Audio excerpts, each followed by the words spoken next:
Greetings, citizens of the internet! You can call me Nitro Indigo, and welcome to my extremely riveting Let's Play of Klonoa for the Wii. I'm Let's Playing this game because on the 11th of December, the day this video is getting uploaded, it's going to be the 11th anniversary of the original version of this game. For the unaware, this game, Klonoa for the Wii, is a remake of the 1997 PlayStation game Klonoa Daughter Phantomile. Without further ado, let's begin!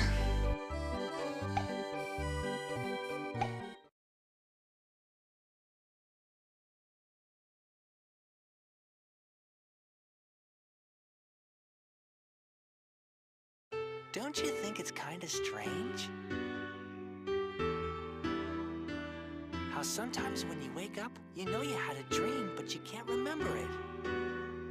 Where do you suppose those dreams go?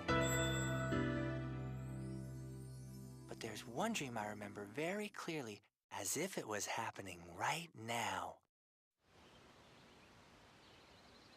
Huh?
Klonoa?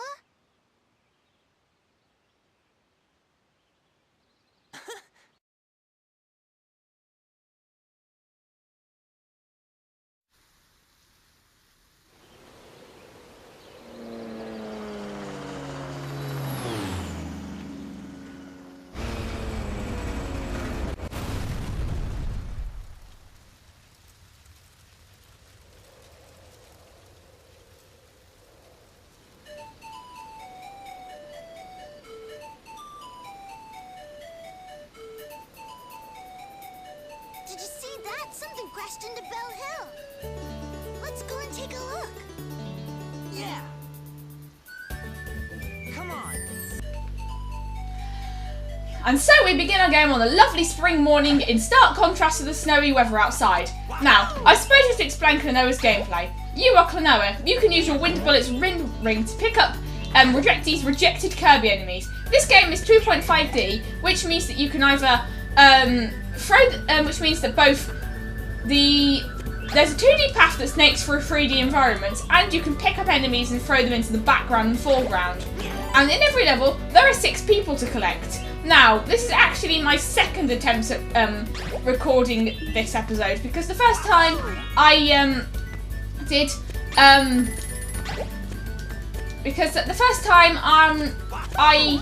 used noise reduction on the audio, on the commentary file in Audacity, and it sounded absolutely terrible. Like, it sounded like the person on the other end of a phone call terrible, but I didn't know how, it was too late for me to fix it. But also, this is my second attempt at doing this level in this recording session, because the first time I just kind of didn't know what I was, just forgot what I was talking about and stuttered for a bit. But also, I like how these games' cutscenes are placed. They're very snappy, they get the job done, they don't drag on for too long. And there's, like, for example, we're about to enter an exposition cutscene right after getting all of these dream crystals. If you get, there are 150 dream crystals in each level. Every 100 ones you get alive. It's like Mario, but not. But like, I like how this game handles exposition because like you already have a goal and then the exposition happens while you're on the way to that goal. Our goal is to get to the top of Bell Hill and we get exposition in 3, 2, 1 and... Hey! Hey you! Hold up there a minute, you guys! Yo! Up here! I'm up here!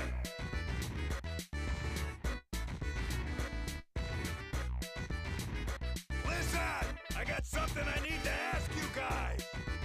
I'll be right down, so just hang on for a sec!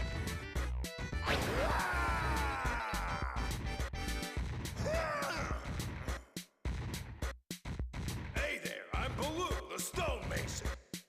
Who were the two of you? Well, this is Klonoa. He's from Wind Village, and my name is Hupo. Okay, it's nice to meet you. Anyways, I don't know what it was, but did you guys hear that big boom a little while back? My statue of the songstress Lafice didn't get damaged or anything, did it? Lafice? Wait a minute, you don't know who she is? She's the songstress who sings the Song of Rebirth. Never heard of her. You kids today got no culture.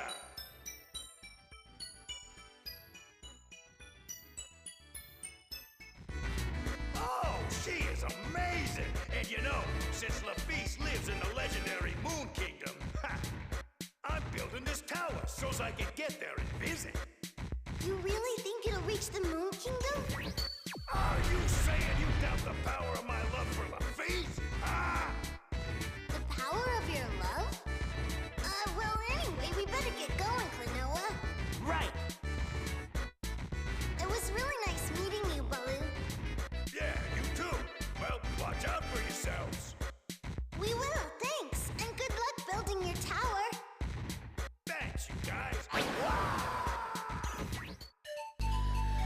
Okay, I have several things to say. First of all, there's a lot of details about this game's story which aren't mentioned in the game, only in the manual. And the first one is that people in Phantomile, which is where the game takes place, aren't supposed to remember their dreams, and Klonoa is abnormal because he remembers the dream that was at the start of this game. And also, in this remake, they changed a lot of the dialogue, mainly, especially giving Klonoa less lines. And in the original version of the game, Klonoa said he'd never heard of Lafice, but in this game, that line was changed to Hupo, or as I like to call him, Sad Orb.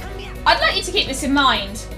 Also, by the way, did you know that Klonoa is voiced by Eric Stitt, who voices Chick Hicks in the Cars games? Interesting choice, as Exo Paragon Gamer does not like Eric Stitt voicing Klonoa. And Hupo, or Sad Orb, is voiced by Laura Bailey, who also voices Lust from Full Metal Alchemist. So make of that what you will. Of course, if you've seen any of my videos recently, you know that I am YouTube's self-proclaimed Cars apologist, although I don't think I've ever called myself that. And it's a bit stupid how only some parts of the plot are only explained in the manual, because this is a very story-driven game for 1997, which is when the original came out in Japan. I mean, a lot of the backstory for Spyro the Dragon was only explained in the manual, but that game's not really story-driven. But this is, yes, a story-driven platformer. A miracle has occurred.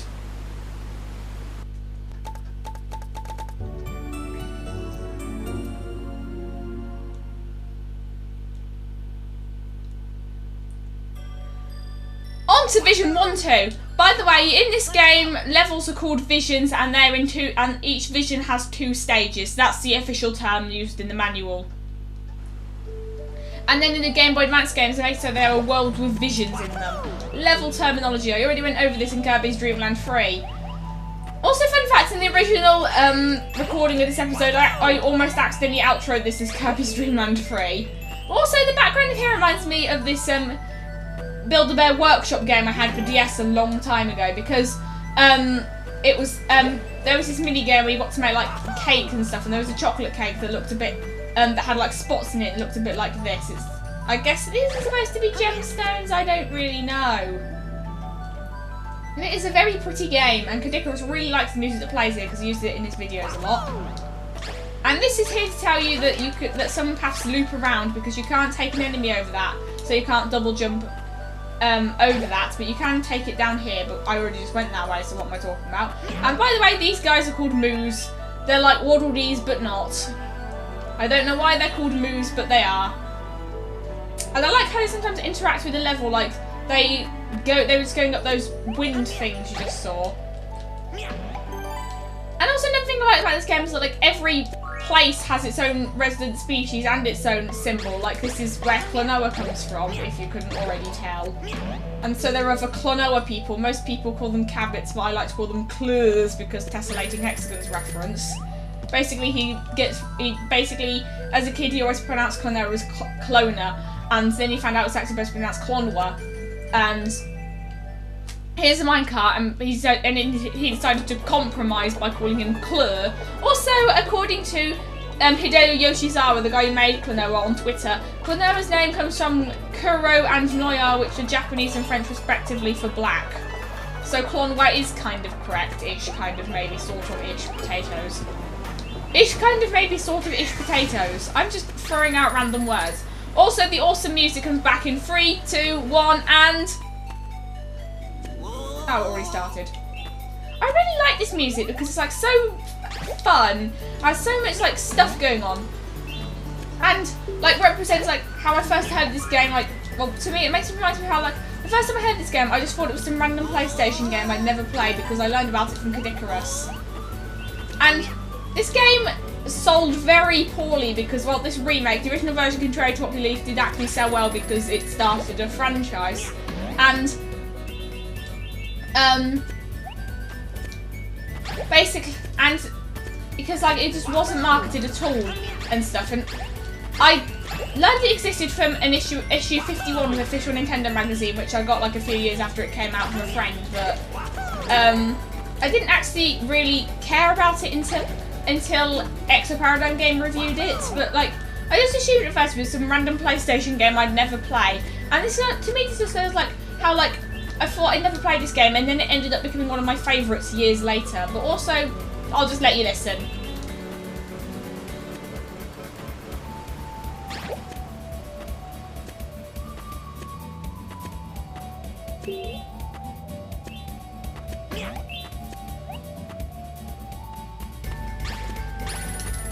Also, the clocks are checkpoints. I also really like this room. It's probably one of the most 2.5D things in the game, and I wish there were more 2.5D games. Like, why are there no 2.5D DS games in this kind of way? And these enemies remind me of Paul's voices from The Legend of Zelda, even though they're not. And I fell into a bit and died, as you do, because I wasn't looking. Lives are plentiful in this game. Also, the life icon is supposed to be Klonoa's hat, which I want in real life, by the way, but it looks like the Dragon Skull from Pokemon Black and White.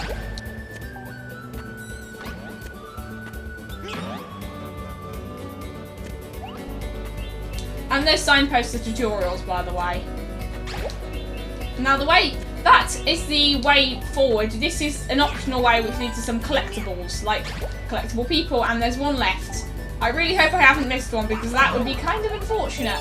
Every collectible person corresponds to a piece of the crest, by the way. And it kind of looks like a trumpet. It's also in the Japanese logo. Also, fun fact, I think this remake was the only Klonoa game released in South Korea, as far as I know. Because until relatively recently, lots of Japanese things weren't released in South Korea. For lots of complicated historical reasons, they're a bit too depressing for this video. Anyway, spoiler alert, we're almost at the boss, and you know this because they've given you 3 hearts. In this game you can take 5 hits, in the original version you can take 6 hits, in every other Klonoa game it's 3 hits. Anyway. We finally made it to the top of Bell Hill. Huh? Who's that? Yes, indeed. This is the songstress Lafise. Well done, Joker. Oh, it was my pleasure, Lord Gaudius. What's going on? It's that songstress that Baloo told us about. At last, the famous songstress. I'm afraid I cannot allow you to save the world with your song of rebirth. There is no need for this world to be reborn. I shall imprison you in darkness and bring about the destruction of the world.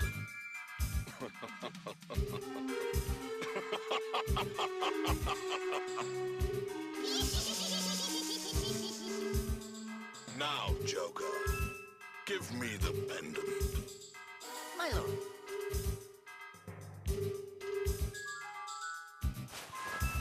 Well, now, isn't this strange? It doesn't seem to be here anywhere. What? A pendant? Huh. What do you think they need that for? Well, it would appear that we have mice. No matter. Lefis is in my power now. Joker, I'll leave the rest to you. Yes, my lord. What are they going to do?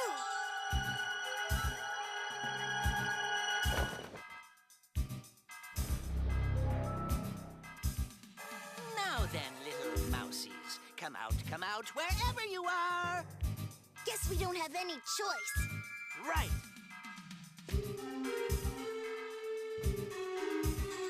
Oh my, what have we here? It's just some little baby mice. Well, this won't do at all. Who are you people anyway?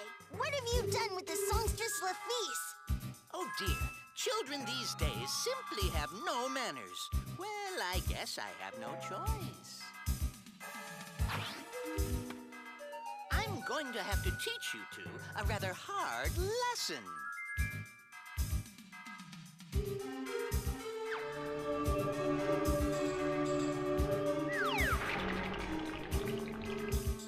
Now, it's showtime! Oh, and Rongo Lango, make sure you watch out for your backside. This is the first of Joker's spore monsters, Rongo Longo. Like, seriously, when the animation where he, like, throws the enemy at you and it gets bigger kind of reminds me of Spore, and I don't actually know why. It's not a very hard boss at all. You throw moves at its inexplicable chameleon tail. And Kabekarus also really likes this music.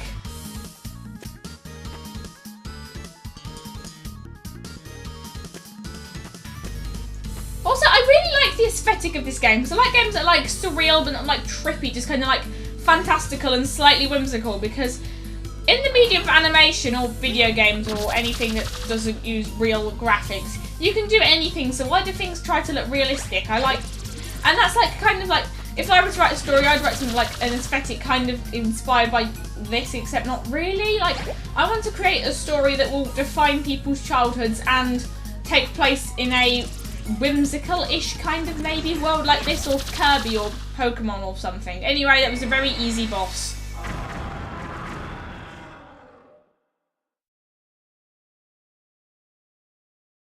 Impossible! Well, anyway, I won't forget about this. We'll meet again, brats! Huh? What's that? A pendant. The songstress Lefis and a moon-shaped pendant. Let's go home and ask Grandpa about it. Yeah.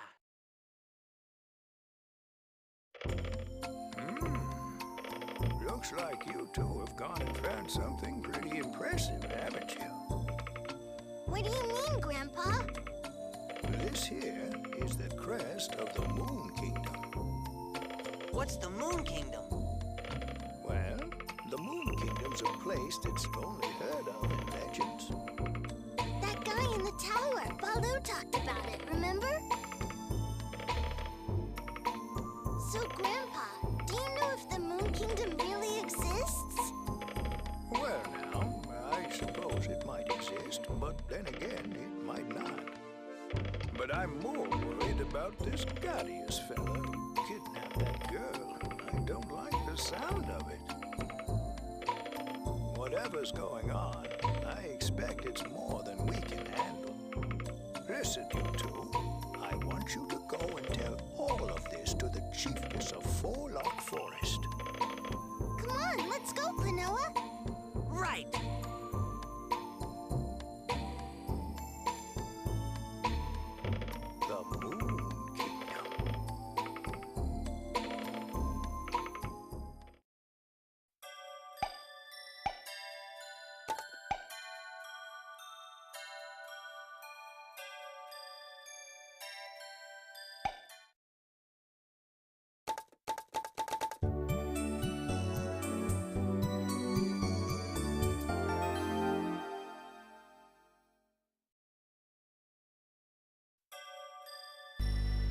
Next time in my extremely riveting Let's Play of Klonoa for the Wii, I was about to call it Klonoa Daughter Phantomile, which technically isn't incorrect, I will be going into Vision 2-1.